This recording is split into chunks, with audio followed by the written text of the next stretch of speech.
This is a treat to see you guys here. It's a blessing. This is an honor. This worked yesterday, so I'm going to try it again today.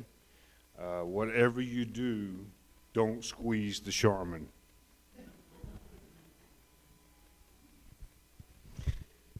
I had a deep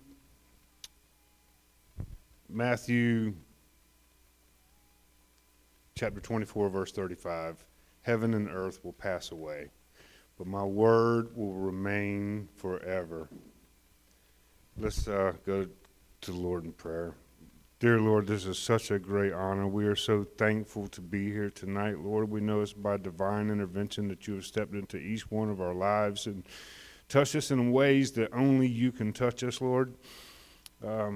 We're just so thankful, and please be my request to encourage my brothers and sisters and the body.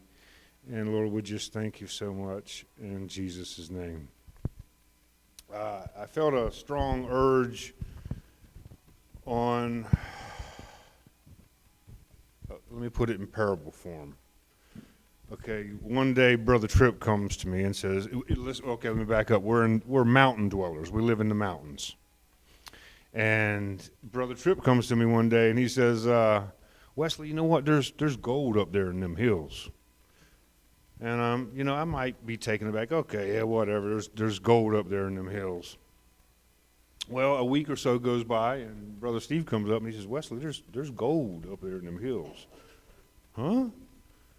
Okay, well, I might bypass that one as well, but, a third year goes by, and Brother Jan comes up to me, and he says, Wesley, there's gold up there in them hills.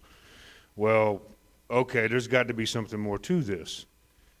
In Deuteronomy chapter 19, verse 15, 2 Corinthians chapter 13, verse 1, and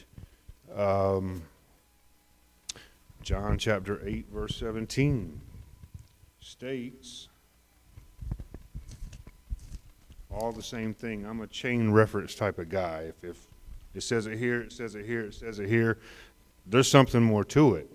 And the 40 people that roughly wrote this Bible were in different lifetimes. There wasn't printing presses back there. They didn't come available until the 1880s. So the word was very sacred. But John chapter 8, verse 17, in your law it is written that the testimony of two people is true. So if we hear it here, hear it here, hear it there, there's something to it. I'm a little nervous tonight, guys. I had it all planned out, and now it's all cluttering. I'm just, it's great to meet with you guys. I'm glad to see my family here and friends, and it's a great time, man. God is in control. God is in control, and he says it over and over and over in this Bible. He is in control. He loves us. He works out. Genesis chapter 50, verse 20. He takes what the enemy meant for evil, and he turns it for good. So the struggles and stuff that we go through life is no comparison, especially to the glory that will be revealed to us.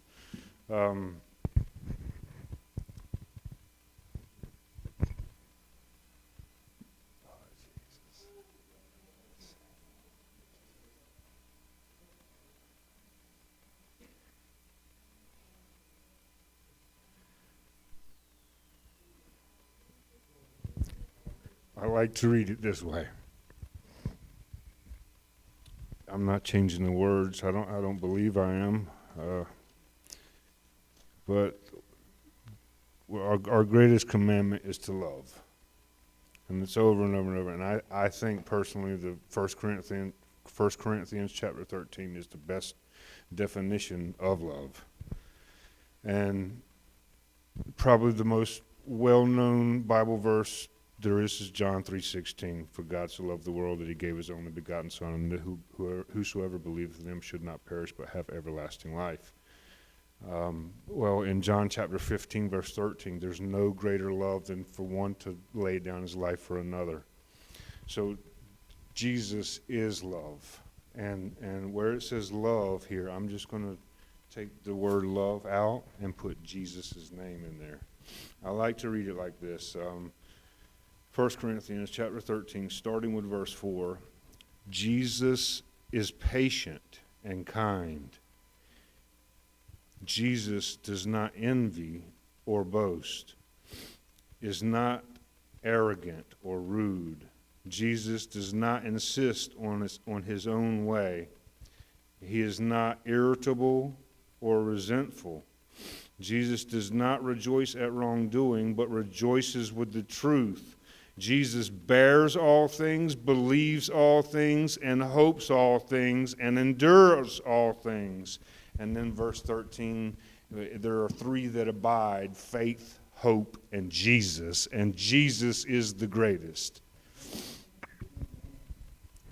I don't have any other jokes or anything, guys, and love you. Thank you for coming. God bless you.